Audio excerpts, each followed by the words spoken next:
Airline strikes, they are clearly costly affairs. If you want proof, just ask British Airways. It is one of the biggest brands in the sector, but it seems its pilot didn't get the memo. In fact, they downed tools just 2 months ago. Let's explore the implications of this kind of strike action with Michael Marilia. He's the man with the numbers.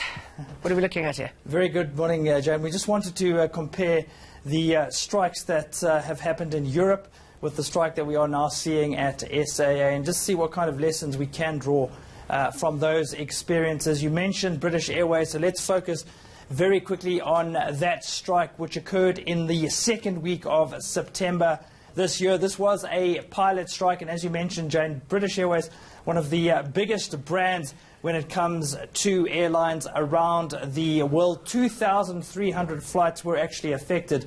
Of course, BA has a lot more flights than South African Airways, but still a big disruption for passengers and for the rest of the airline sector as well. What did it actually cost BA?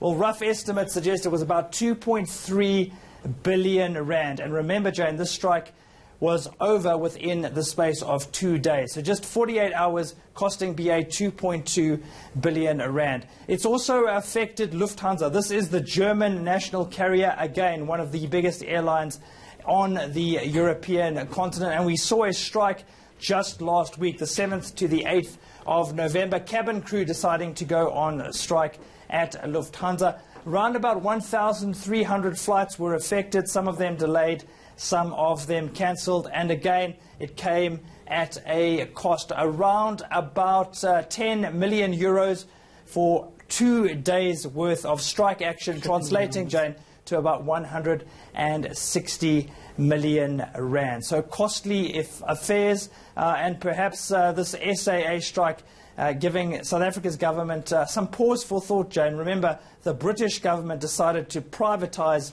BA almost 30 years ago. So perhaps some food for thought as this strike gets started. Well, we've got to do something. Can't Indeed. continue like this. Thank you very much for that, Michael. Despite